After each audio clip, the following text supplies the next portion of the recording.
본 방송은 성남문화재단 마을미디어 지원사업으로 제작되었습니다.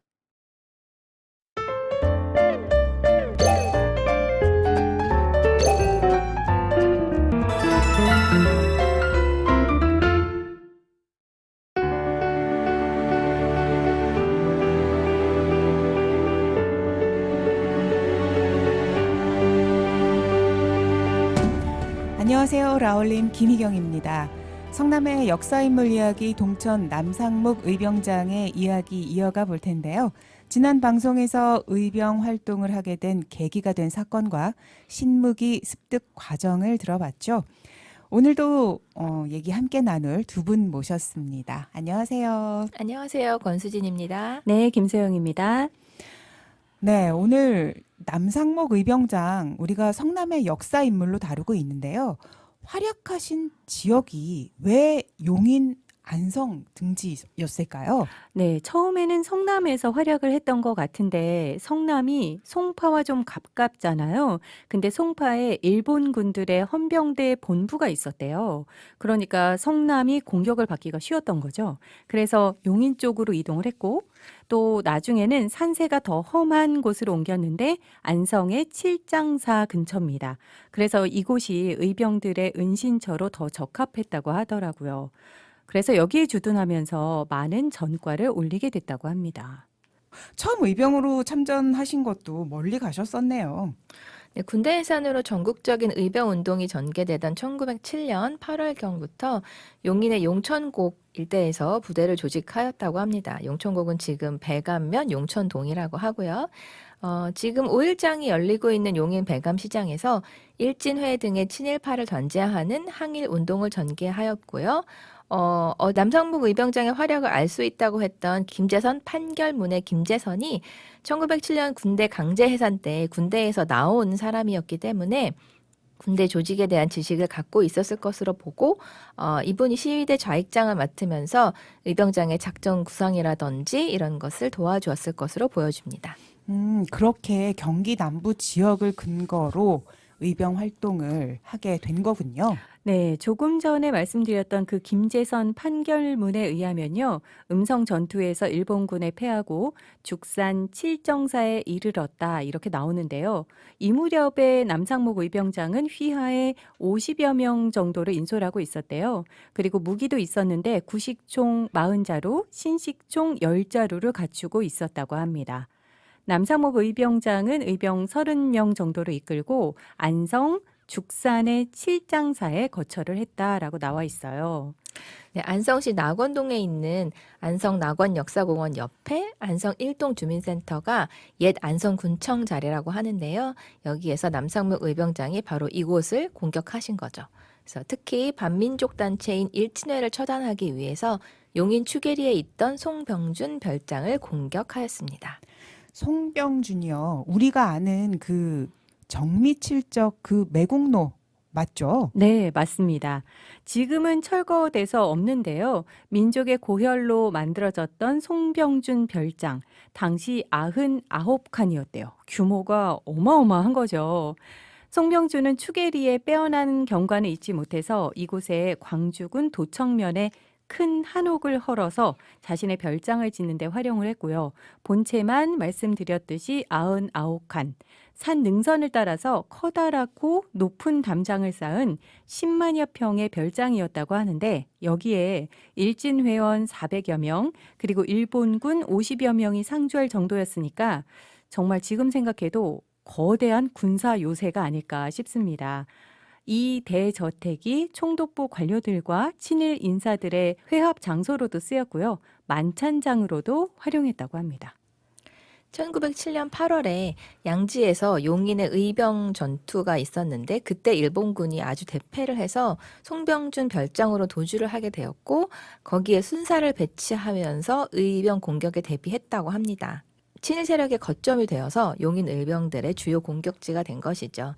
그래서 남상목 의병장을 비롯한 남태의 의병이라든지 이쪽 경기도 지역의 의병들이 송병준 일진회를 습격하고 실제 전투가 벌어지기도 했던 장소입니다.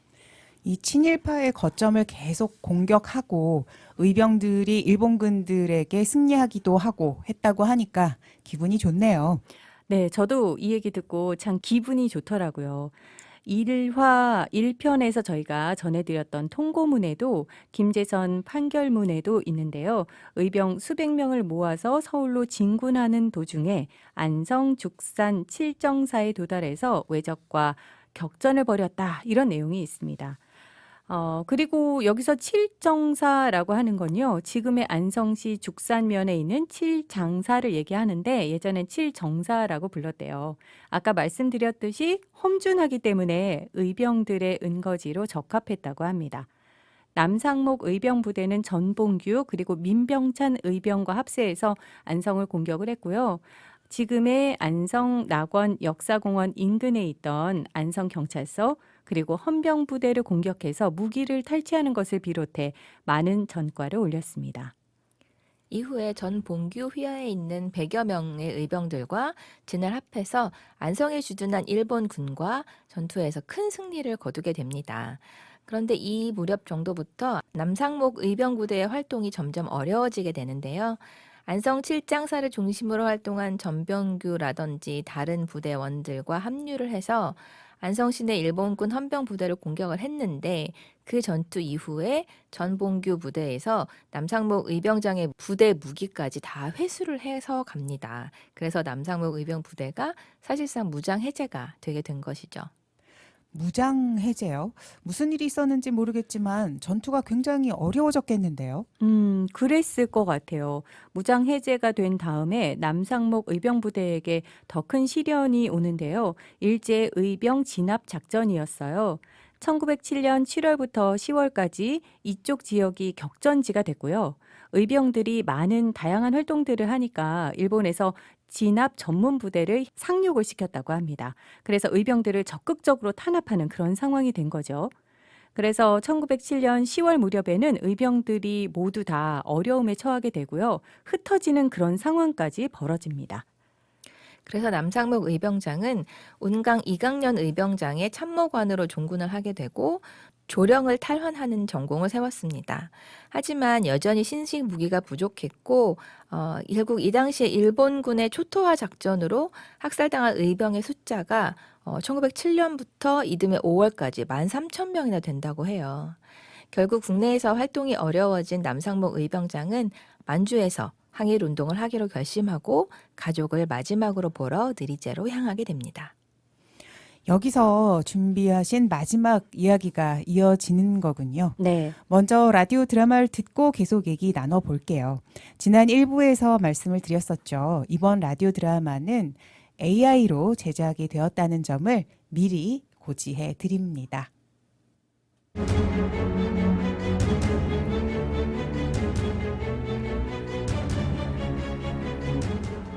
남상목의 활약에 일본군은 현상문까지 붙이며 체포의 열을 올리고 있었다. 뭐라고? 틀림없는 거지. 만약 거짓이면 네 목숨뿐 아니라 내 목숨도 걸린 일이니 똑바로 말해. 틀림없습니다요. 제가 두 눈으로 똑똑히 봤다고쇼. 분명 남상목이었습니다. 그래, 그렇단 말이지. 하늘이 내려준 기회로구나. 이번에야말로 어떻게든 놈을 잡고야 말 테다.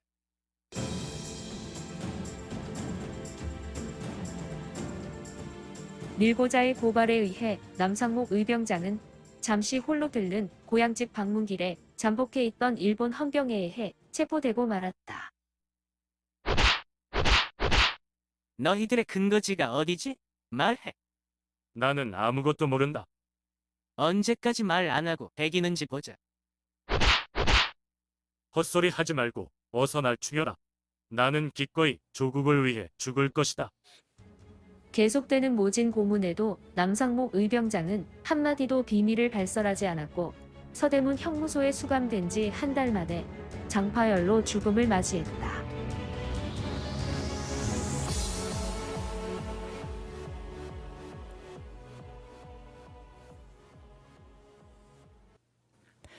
남상목 의병장이 체포되는 상황의 드라마를 들으셨어요.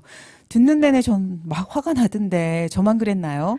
아니에요. 저도 그랬어요. 사람을 얼마나 심하게 고문을 하면 장이 파열돼서 죽을 수가 있는 건지 정말 속상하더라고요. 아니 그니까요. 그리고 저는 그 밀고자 때문에 정말 화가 난 것 같아요. 네. 같이 싸우지는 못할 망정.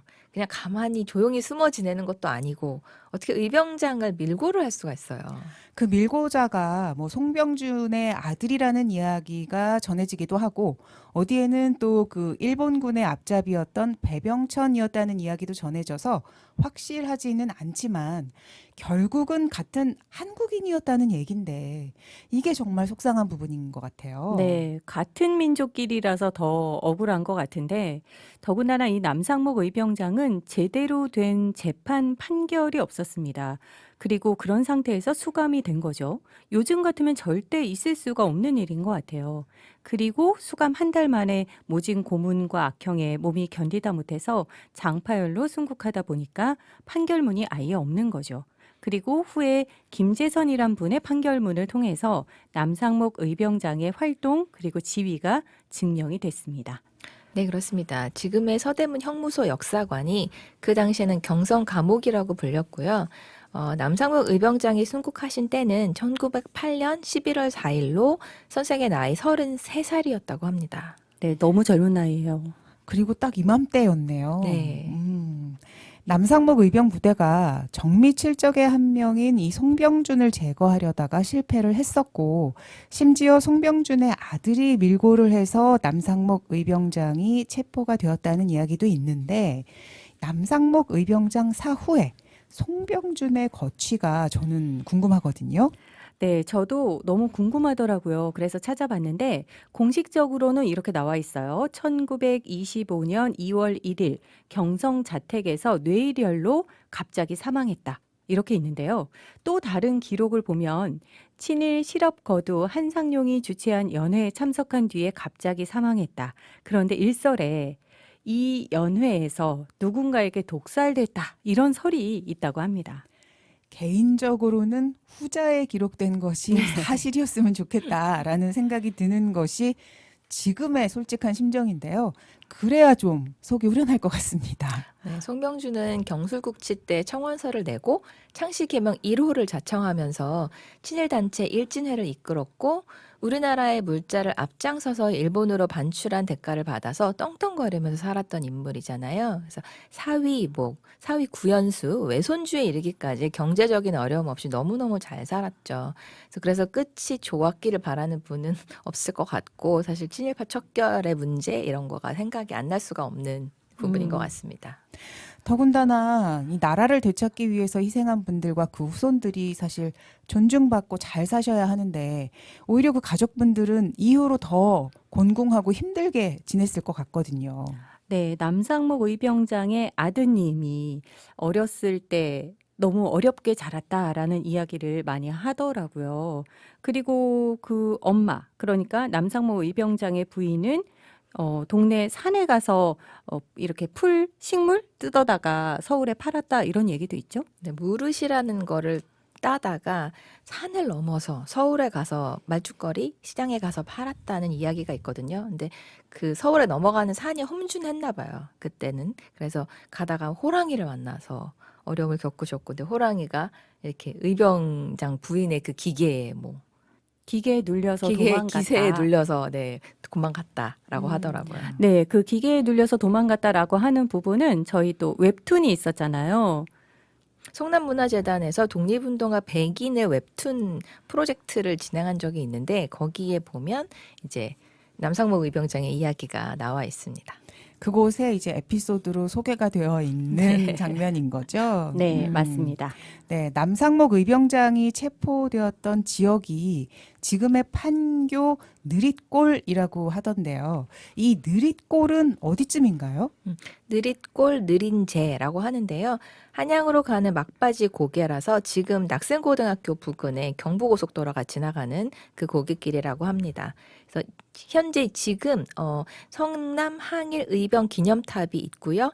해마다 의병의 날인 6월 1일에 의병의 날 기념식과 남상목 의병장 추모제가 함께 거행되고 있습니다. 6월 1일이 의병의 날인 거 알고 계셨었나요? 저는 너무나 부끄럽게도 이번에 이 이야기를 준비하면서 알게 됐어요. 의병의 역사적 가치를 일깨워서 애국 정신을 계승하고자 제정한 법정 기념일이 의병의 날이라고 하는데 매년 6월 1일이라고 하고요. 임진왜란 때 곽재우가 최초로 의병을 일으켰던 음력 4월 22일을 양력으로 환산을 했고 호국보훈의 달 첫째 날인 6월 1일로 선정이 됐다고 합니다. 성남 항일 의병탑은 낙생대공원에 있는데요. 탑 옆에는 저희 방송 화면에서 보실 수 있는 그 의병들이 항쟁하는 모습의 조각하고 성남 지역 항일 의병들의 활동상을 기록한 표지석과 제단이 있습니다. 근데 거기 보면 성남 지역에서 항일 투쟁을 하다가 숨진 의병이 200명 정도나 되고 있어요. 해마다 이 행사를 주관하고 있는 성남문화원의 김정진 사무국장의 인터뷰 잠시 들어보시겠습니다. 성남 판교 하산운동 출신 남상모 의병장 추모제는 매년 의병의 날인 6월 1일 판교 낙생대공원 내 성남 항일 의병 기념탑에서 남상모 의병장 기념사업회 주최 성남문화원 진행으로 개최되고 있습니다. 2024년도에는 지지 않는 별, 영원한 경기 의병장, 동천 남상모 의병장 순국 116주기 추모제를 제가 사회를 맡아 의병정신 계승과 남 의병장님의 숭고한 희생정신을 기렸습니다. 남상모 의병장 기념사업회는 그동안 남상모 의병장 추모제 개최와 함께 안중근 기념관 등과 학교를 찾아가는 독립운동 교실 개최, 또 독립운동 교실 교재 발간, 남상모 의병장 영상 제작 등을 해왔습니다. 네, 인터뷰 잘 들었습니다. 네, 지금 인터뷰해 주신 김정진 사무국장님은요. 증조부께서 김도규 의병장의 후손이신데요. 그 전남 보성의 의병장이셨대요. 그래서 건국훈장 애국장을 받으셨고 남성목 의병장과 같이 대전 현충원 독립유공자 묘역에 모셔져 있다고 합니다. 네. 네, 성남에 거주하는 지역 주민으로서 성남의 역사적인 인물들을 기리는 이 역사 방송을 만들 때마다 모르고 살았던 죄송한 마음, 그리고 더불어서 가슴이 웅장해지는 경험을 하게 되는 것 같은데, 역사적인 사실을 다루는 작업이기 때문에 저희가 좀 조심스럽기도 한 게 사실이죠. 네. 그래서 저희가 최대한 객관적으로 검증된 역사적인 사실들을 취합해서 드라마를 꾸미려고 노력은 하는데 아무래도 드라마다 보니까 극적인 요소들이 가미될 수밖에 없는 경우가 생기는 것 같습니다. 네. 그래서 저희가 문헌도 많이 찾아보고 공부도 많이 하게 되는데요. 이번에도 역시 여러 문헌들의 도움을 받아서 좀 소개를 해드리려고 합니다.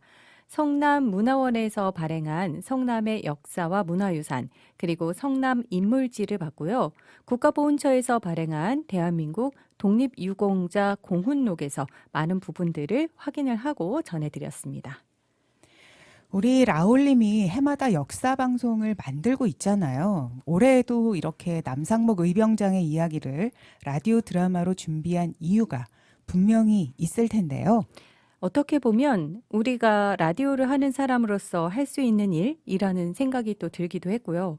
남상목 의병장을 비롯해서 나라와 공동체를 위해 헌신한 수많은 분들이 계셨기 때문에 이렇게 오늘날 우리나라가 발전할 수 있었고, 또 저 한 사람도 이 방송을 듣는 모든 청취자분들의 개개인의 삶도 눈부시게 존재할 수 있을 거다라고 생각을 하거든요. 그 분들이 그냥 잊혀진 영웅이 아니라 우리 생각하는 마음속에 영원히 살아 숨쉴 수 있도록 후손들이 기억하고 새기는 행동들이 뒷받침돼야 된다라고 생각을 해서 저희가 할 수 있는 이런 활동, 작업들을 해마다 하게 되는 것 같습니다. 성남문화원 김정진 사무국장에게 지금 이 시대를 살고 있는 시민들에게 전하고 싶은 이야기를 들어봤습니다. 외세에 맞서 민족호를 드높이신 호국 우병들의 고귀한 나라 사랑 정신을 마음 깊이 새기고 조국의 발전과 민족의 미래를 생각하며 피와 땀으로 이 땅을 지켜낸 선조들처럼 후손들에게 자유롭고 당당한 나라를 물려줄 수 있도록 오늘 우리에게 주어진 역사의 소임을 다해 나가길 바랍니다. 일제강점기 성남에서 태어나 뜨거운 애국심과 충정으로 나라를 위해 구국 활동을 펼치다 33세의 젊은 나이에 순국한 남상묵 의병장의 삶의 여정을 라디오 드라마를 통해서 알아봤는데요. 오늘 두 분 함께해 주셔서 감사합니다. 감사합니다. 네, 고맙습니다.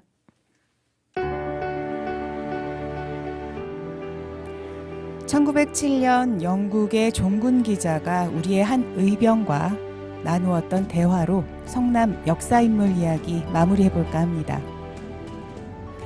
일본을 이길 수 있다고 생각하십니까? 우리가 일본을 이기기 힘들다는 것을 알고 있습니다. 우리는 어차피 싸우다 죽게 되겠죠. 그러나 좋습니다. 일본의 노예가 되어 사느니 자유민으로 죽는 것이 훨씬 낫습니다. 그때 이들이 싸우지 않았었다면 오늘 우리의 모습은 어떠할까요? 지금까지 진행 라울림의 김희경이었습니다. 감사합니다.